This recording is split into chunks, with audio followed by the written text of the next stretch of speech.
Bien, continuamos con nuestra presentación de esta tarde. Invitamos al doctor Felipe Ramírez Gil.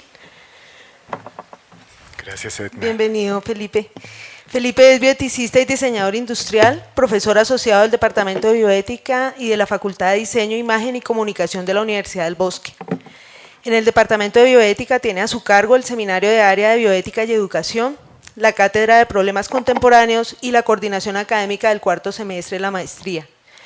En la Facultad de Diseño, Programa de Diseño Industrial, es miembro del Comité de Proyecto Final y del Comité Editorial de la revista Más D. Es catedrático de algunas asignaturas, profesor e investigador, integrante del Comité Curricular de la Especialización en Gerencia de Diseño de la Universidad de Bogotá, Jorge Tadeo Lozano. Felipe, el auditorio es tuyo. Gracias. Muchas gracias. Bien, buenas tardes a todas y a todos.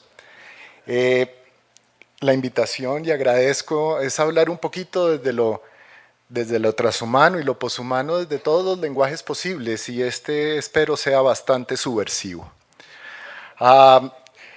El tema que voy a compartir con ustedes el día de la tarde de hoy lo he titulado La ideología biopunk y la ética D o Do It Yourself. La idea de todo esto es explorar un poquito todas las posibilidades que se han generado hasta ahora en torno a lo poshumano y sobre todo lo que voy a tildar de subcultura o contracultura, que generalmente después se convierte en cultura. Bien, mi nombre es Felipe Ramírez, como lo había mencionado. Ok, efecto transhumano de los PowerPoint. Bueno, voy a iniciar explorando el movimiento biopunk desde algo que me parece muy ilustrativo y sobre todo estético, y también tiene su trasfondo ético, que fue la emergencia del punk a nivel musical.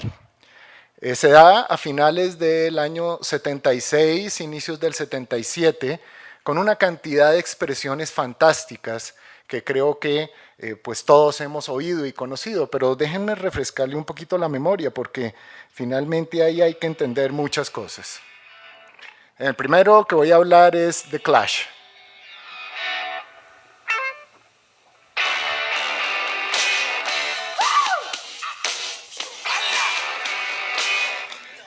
Bien, estos personajes fantásticos dan un inicio, pero ahí no se quedan quietos. Realmente después viene gente tan fantástica como estos.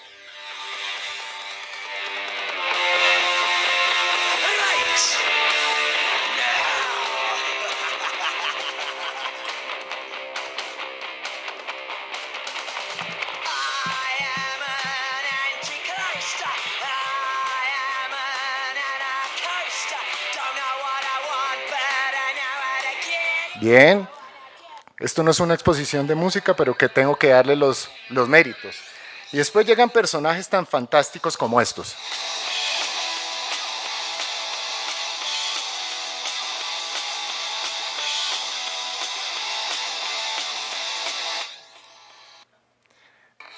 Y por supuesto, las mujeres no pueden faltar.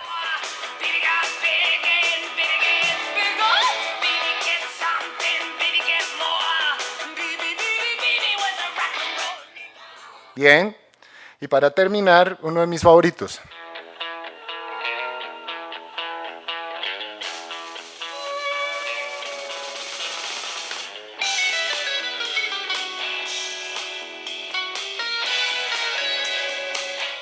Bien, terminando la lección musical, entonces ahora sí me voy a adentrar a mis tesis. Esto trajo como consecuencia mucho despelote mundial. Uno de los que más me llama la atención está plasmado en el fashion punk, donde muchas expresiones se empezaron a dar en términos estéticos en el mundo y le permitieron a muchas y a muchos poder entender cuál era su identidad, que había estado, digamos, reprimida por una cantidad de fenómenos que no me voy a extender en ellos. Bien, de eso voy a citar 4 categorías fundamentales que me parecen interesantes para construir y dar a entender la ideología que posteriormente voy a tildar de biopunk. La primera es todo lo que tiene que ver cómo estos grupos entendieron, para salir del sistema y poder ser socialmente visibles, cómo entendieron hacer sus grabaciones, sus conciertos y poder volver realidad su expresión musical. A eso empieza a haber toda una gestión social muy importante. La segunda categoría, pues si yo fuese un punk en crecimiento y le fuera en los años 70 a un peluquero a decirme que me peluquee mi cresta, no sabe de lo que le estoy hablando.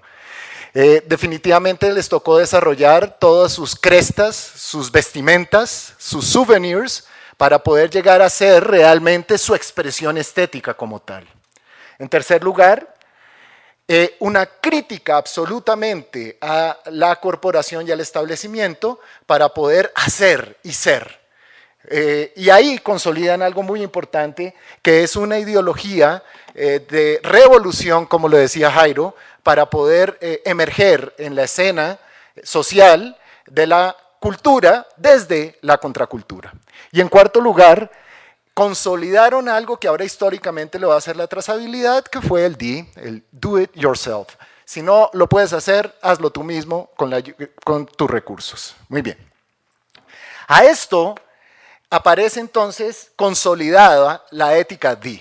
La ética D no solo emerge lógicamente de lo punk, sino voy a citar hitos históricos que han permitido que eso se consolide desde esos momentos. La primera, Stay Punk, el D desde el punk. La segunda, ilustre movimiento desde el diseño Arts and Craft, en donde a inicios del siglo XX hubo toda una cantidad de artesanos y de diseñadores que pelearon contra la revolución industrial para decir, oiga, yo lo puedo hacer a una escala más pequeña y eso es rescatable y lo voy a hacer por mí mismo.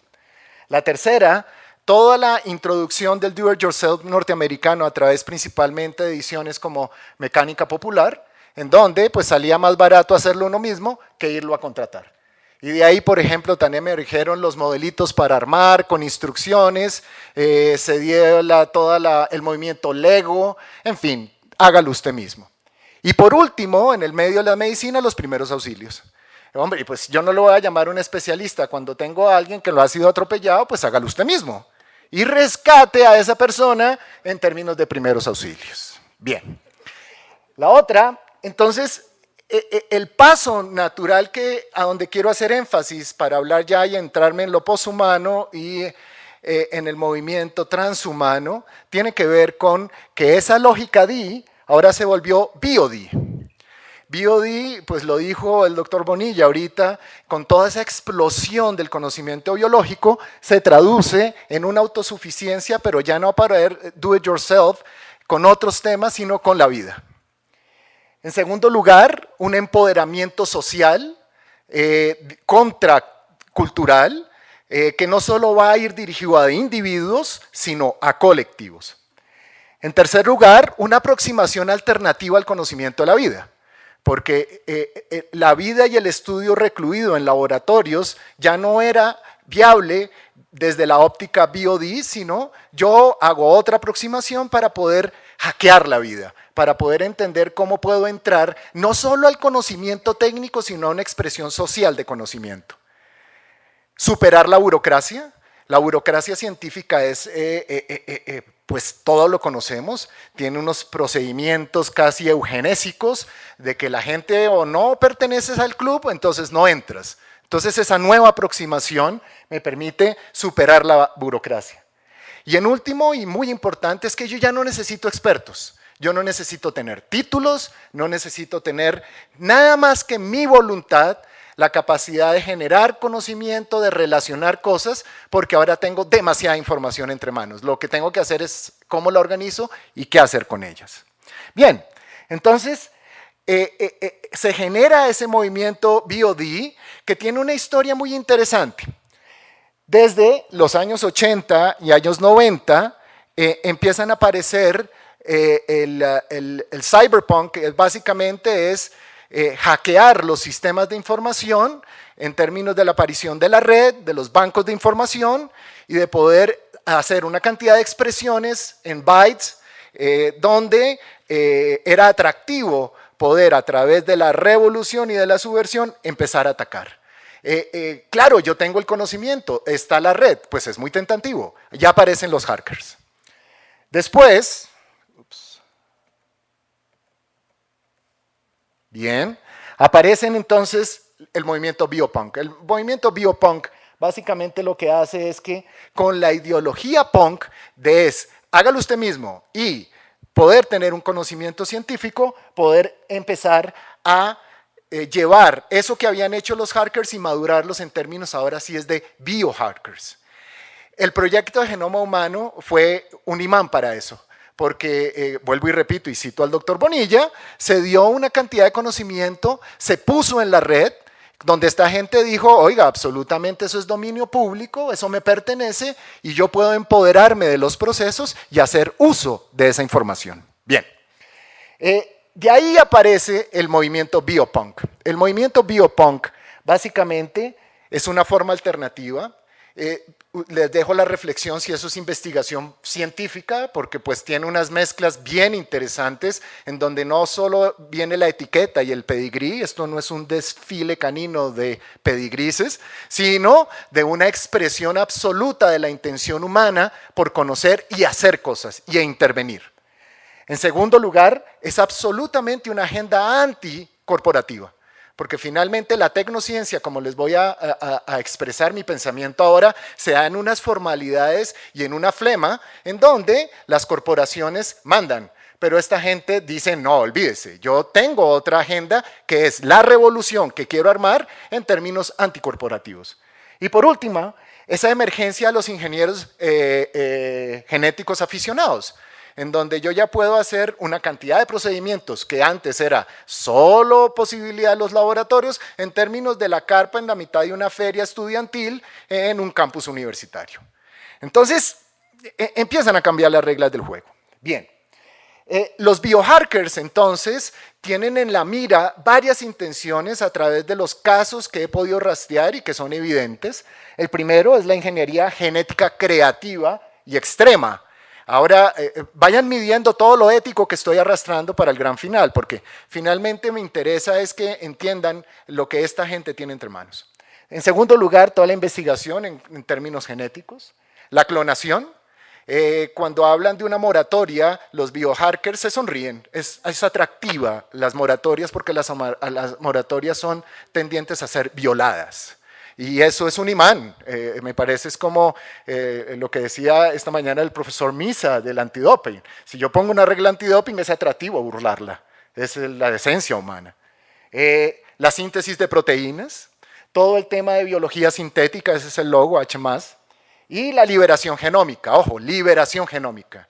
Acá se habla de gene pool, o sea, vamos a hackear el gene pool. El gene pool no es solo propiedad de ciertas personas, es propiedad en tanto que yo tenga vida de los que tenemos vida. Bien, el otro tema entonces es cómo los biohackers entonces se apoderan de dos conceptos, como tal del biopunk y el desarrollo del BioD, y empiezan a hacer gestión. Y empiezan a descubrir unas cosas fantásticas en términos más que técnicos, sociales. Por eso esta forma del movimiento transhumano para poder aspirar a un momento posthumano rompe las reglas de la uniformidad. Esto lo despelota, parece un salpicón, no un jugo de naranja. Entonces, en ese sentido, el biopunk empieza a apuntarle a una cantidad de expresiones. Por ejemplo, la biología D, en donde ya do it yourself la biología. Científicos D, que ahorita voy a citar algunos casos de bioartistas que empiezan a manipular en vivo y en directo sus cuerpos, los procedimientos, para poder transmitirle a la gente y a ellos mismos todo un conocimiento. Esa foto que ustedes ven a mano izquierda es en Tailandia, se dio una prohibición para poder extraer bebidas alcohólicas de fibras naturales. Pues afortunadamente tienen biohackers, entonces le enseñaron a la gente poder sacar y abstraer a través de hackear la vida nuevas bebidas alcohólicas. Lo importante de estas personas es que en términos generales las primeras pruebas las hacen con ellos. Entonces, ¿el placebo existe? No, pues hombre, si yo lo creo, pues yo mismo me lo pruebo y digo si estoy vivo o no estoy muerto. Ahí hay toda una discusión también ética en ese nivel. Por supuesto, aparece el concepto de basement laboratories. O sea, mi laboratorio ya es mi cocina, mi sótano, mi patio, y en vez de convocar a mis amigos a un asado, a ver un partido o el Tour de France, entonces yo más bien hago un basement laboratories y los invito un domingo por la noche para hackear la vida. Bien, hay una cosa muy importante en esto porque no podría haber de las dimensiones de los biohackers, porque muchos teóricos y periodistas, que ahora les voy a mostrar algunas caras y rostros, afirman que es una red perdida. No sabemos realmente el avance, en dónde están, cuántos son, hay algunos visibles, pero percibimos a los que estamos estudiando eso que muchos de ellas y de ellos no son y no tienen visibilidad, sino sus avances los tienen en sus cuerpos, en sus vidas y no son públicos. Bien, pero acá viene una cosa muy interesante que me llama la atención. ¿Para dónde van los biopunks? Yo creo que los biopunks, y lo expreso en las categorías de vida humana, animal, vegetal y microorganismos, y esas que no están en rojo están tildadas de vida sin intervención por medio del hackeo de la vida, el discurso que lo estoy haciendo. La tecnociencia se lo dejo a otros discursos. Pero en el momento donde yo entro con los conceptos post, trans, super, tecno, es que aparece para ellos otro tipo de vida, no antropocentrista, en donde empiezan a disfrutar de una cantidad de posibilidades de entender esas nuevas especies que empiezan a emerger. Yo peleo mucho con el concepto transhumano y posthumano. A mí me parece más desde los biohackers que es más transbiológico o postbiológico y no centrarse en el humanismo. Porque para el biohacker el discurso del humanismo es como si a mí me hablaran desde las guerras de las galaxias de Pedro Picapiedra. Entonces, en ese sentido yo creo que hay un ensamble importante para poder hablar de lo biológico desde lo trans, desde lo post, desde lo cualquier prefijo que ustedes le quieran colocar. Y vamos hacia la utopía de Nick Bostrom. Pero la utopía de Nick Bostrom no va solo a los futuros posibles donde él nos está dialogando en lo humano, sino están los cyborgs, ellos quieren volverse cyborgs, pero también está en la literatura, por supuesto está en los nuevos organismos que pueden generar, en el arte, el bioarte es una cosa poderosísima en términos de los biohackers y otras expresiones que se están dando a diario en el mundo que no las entendemos. Una claridad ética es que no hay que confundir biohacker con bioterrorista, porque ahí esas fronteras es muy claro separarlas. El bioterrorista tiene otra intención diferente al biohacker. Bien, el FBI no ha entendido eso, por ejemplo. Ok, gente que expresa esto desde muchas maneras, arranco por una ella que se me ha convertido como en mi referente, que es Meredith Patterson, algunas obras, el Biopunk Manifiesto. Esta mujer realmente ha sido la abanderada, una de las abanderadas del movimiento biopunk en el mundo. Eric Gentry tiene una organización en Estados Unidos que se llama BioCurious, en donde lo que hace es esos asados de amigos, en donde invitan es a hackear la vida. Ahora, ya se le está creciendo el asunto, porque, ojo, acuérdense, la contracultura se va a generar en cultura. Esto crece todo el tiempo. Está Steve Mann, en donde desarrolla una cantidad de artefactos de intervenir con gafas principalmente, y ha formulado toda la teoría de tecnología existencial.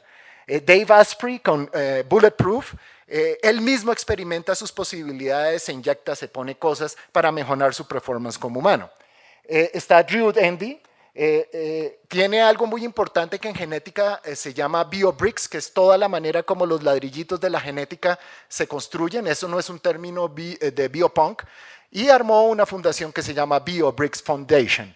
El otro es Ron Sigeta, Berkeley Lab, Biolabs. Además, este pisco lo puso en el nervio del campus en San Francisco, puso su visibilidad biohacker, no con el ánimo de retar, es para que se diera cuenta la sociedad que esta vaina no es subterránea y escondida, sino que también tiene unas expresiones interesantes. Y está Neil Harbison, es el primer ser humano que anda con una antenita implantada en su cerebro. Bien, o sea, que está hackeándose. Vuelvo al punto que se hackean ellos mismos inicialmente antes de mandarlo a otras instancias en las cuales yo creo que realmente no están interesados. Hablando de Latinoamérica, y esto es una deuda que quedo con el profesor de Subiría, en términos de los biohackers latinoamericanos, le prometo investigarlo. Está Eduardo Cac, en términos de sus obras icónicas, Alba. Está Sterlac, lo acaba de citar el profesor Bonilla. Acá está la otra obra notable de él, que es Su tercer oído. Entonces está el tercer brazo, el tercer oído. Está Natasha Vita-Moore, a esta mujer le reconozco el origen de muchas cosas, con su primo Posthuman. Ya hablaron acá de Orleán con sus hibridaciones. Esta obra de los 90-2000 es que ella sí hace intervenciones de cirugía plástica como está en la imagen, pero los transmite en términos de performance a través de fotos que se toman en estudios y es una galería de las fotos de su cuerpo intervenido. Bien, está Kevin Warwick, respetable científico, pero un biohacker a morir, en donde se implanta una cantidad de artefactos. La obra icónica de él inicial fue un chip para poder abrir los torniquetes. Entonces él iba pasando, en vez de sacar su carnet, alzaba la mano y pasaba por todos lados. Está Steve Kurtz con el Critical Eye Ensemble. El personaje ha sido detenido, ha sido llevado a cárcel y después le ha reconocido a través del performance que hace de su actitud de biohacker. Y está Anna Leibovitz en términos de periodismo biopunk, en donde se ha encargado de desarrollar toda una cantidad de contenidos para poder evidenciar el movimiento y su reconocimiento. Pero entonces ahora sí voy a hablar de bioética. Me parece una cosa muy interesante es que tecnociencia y la ciencia está por encima de la línea roja punteada y lo he catalogado de lo evidente. Pero debajo de lo evidente, no lo voy a llamar subterráneo, estuve tentado de ponerlo arriba para que no sea cuestión, digamos, cartesiana, sino que es lo no evidente. Y dentro de lo no evidente hay tres niveles de lo biopunk. El primero es el individuo, que es el biohacker en su esencia. Pero el biohacker ha entendido, como es un movimiento social, la dimensión de comunidad, en donde la comunidad es el asado.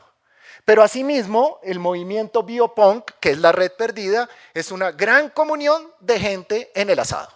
Entonces empieza a convocarse ya mucha gente alrededor de expresiones a través de sus desarrollos biopunk. ¿A dónde quiero llegar? Que el problema a nivel ético no se media simplemente en el individuo, sino se suma en términos de individuos, pero después llega a unas complejidades en donde las redes, porque algo que me gustaría aclarar es que el mejor amigo tecnológico de los virus es la red. Entonces la difusión a través de la red es de unas dimensiones, pues que ustedes entenderán de qué estoy hablando. Bien, pero entonces nosotros los bioeticistas tenemos una zona de confort. La zona de confort, si pudiese llamarla de esa manera para la bioética, es que lidiamos todo el tiempo con la cultura, con la tecnociencia. Pero ¿cómo lidiamos con un movimiento contracultural? ¿Cómo lidiamos con, y sobre todo, no es lidiar, es establecer puntos de contacto con las subculturas? Porque finalmente las subculturas de lo primero que no les gustaría que les hablasen es de bioética. Entonces, ahí empieza uno a ver las dimensiones del esfuerzo que tenemos que hacer como bioeticistas para comprender un esfuerzo humano social que es evidente para poder establecer esos lazos de comunicación. Ideas que me surgen. La primera, casi todas las manifestaciones, como lo he dicho, de los biohackers se dan en términos de la red. La red 1, 2 y 3, red web 1 expresado en la red unidireccional, la clásica, la web 2, redes sociales, la web 3, dispositivos móviles. En eventos, por supuesto, hay eventos a nivel mundial de biohackers, los que ustedes quieran, y los que no son reconocidos, pues esos son como cuestiones donde ojalá uno pudiera conocerlos para ir a poder oír sus conocimientos, las empresas que ya están creadas basadas en los biohackers y los colectivos como tal. Entonces una idea sería que la bioética pudiera entender cómo dialogar con el hacker, cómo dialogar con la comunidad en términos de lo que he expresado del asado y de esa red perdida a través del Internet. Yo creo que cuando uno habla bioética y Internet, claro, nosotros tenemos nuestros comités, nos hemos formado para la cultura, pero para la contracultura deberíamos encontrar otras interfaces, otras maneras de poder dialogar, de poder socializar nuestras intenciones para poder, por ejemplo, establecer vínculos con nuestros queridos biohackers. El primero, por supuesto, la autonomía. Yo creo que la autonomía, la he llamado bioautonomía D, es en términos de la libertad. Porque esa gente lo que sí tiene claro y hace respetar, así como los Homo sapiens del Dr. Cadena, es su libertad. Yo creo que la libertad es algo que no se toca para los biohackers. Es algo que en su esencia la autonomía florece y se establece como tal. Pero bueno, entonces empiezan los otros polos, la vulnerabilidad de la vida. Y la vulnerabilidad de la vida siempre la pensamos en términos naturalistas de la vida. Pero yo creo que la vida, a través de la intervención de los biohackers, aparece hiper mega vulnerable, así como el deportista dopado tiene que trabajar más. Yo creo que en ese sentido hay que encontrar la manera de quitarnos el estigma de solo la vulnerabilidad en términos de lo naturalista. La vulnerabilidad también aparece en los nuevos organismos, en las nuevas difusiones, no solo humanos, sino en términos de la vida en general. Y por supuesto, la final, la categoría de la justicia. La justicia en 3 niveles, porque el biohacker tiene claro su discurso legal, tiene claro su discurso social y tiene claro su discurso distributivo. El distributivo es de las cosas más apasionantes. ¿Por qué? Porque la primera distribución que ellos piensan, porque la cadena científica del método biohacker es que yo soy el primero que me experimento. Si a mí me sale bien, yo automáticamente, ¿qué hago? Lo monto en la red y se vuelve un open source. Se vuelve un código genérico a nivel mundial. Entonces, justicia distributiva yo la podría decir a mi análisis de neófito en los términos biopunk, que se limita a la gente que tiene acceso al internet. Porque el avance biopunk sobre todo es publicado en la red y es distribuido. Es la pelea que tiene, por ejemplo, Microsoft versus Linux. Linux cuelga las cosas y es open source. Es pues que me respete el CEO de Linux, pero son hackers. Les interesa es el beneficio que todo el mundo conozca y esa apertura. Entonces yo creo que la bioética desde ese punto de vista tiene un campo muy interesante desde estas visiones, desde estas corrientes, estas ideologías, estos métodos de do it yourself, porque finalmente si no asistimos, pues la gente y el ser humano tenemos ese recurso, buscamos la manera de hacerlo. Siendo así, creo que la bioética se sentaría entonces en esas 3 categorías de autonomía, ética, la vulnerabilidad y justicia, en las dimensiones que he mencionado. A propósito del libro de la profesora Peluchón de Elementos para la ética de la vulnerabilidad, uno empieza a entender, sin calificarla a ella, ni mucho menos de biopunk, es que está llamando a eso. Porque finalmente yo creo que es un llamado a abrir la mente. Y no solo pensar que lo tecnohumano, lo poshumano, lo transhumano se da por los canales regulares. Yo creo que emerge con una manera y una voz importantísima y que sobre todo no solo se limita al mejoramiento. Si a un biopunk le preguntan que si quiere vivir eternamente, pues yo creo que sonreirá con malicia y lo que él quiere es entender su conocimiento, darlo a público, intervenirse a sí mismo, pero sobre todo compartirlo. Entonces, desde ese punto de vista hay otros intereses mucho más interesantes que simplemente el mejoramiento por el mejoramiento.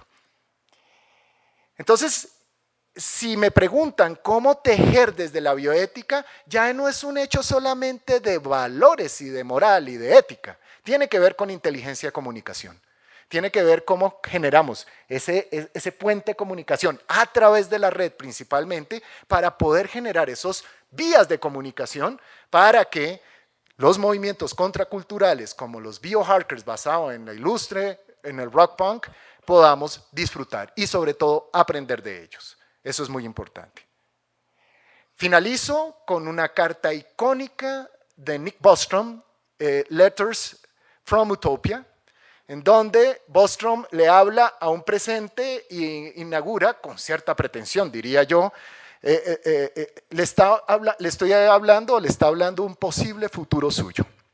Bien, el señor que tengo a mano izquierda, Andy Mia, el profesor Misa lo citó, le contesta, ya no es Letter from Utopia, sino Letters to Utopia. Y le dice, bueno, señor, qué fabuloso usted vive por allá adelante, señor posthumano, pero aquí, desde el presente, también nos comunicamos de una manera interesante, estamos muy contentos con los que somos, y realmente yo creo que hay una gran categoría ahí. Los futuros posibles de Bostrom y los presentes reales de Nick Mia. De esa manera, pues, termino mi exposición. Muchísimas gracias.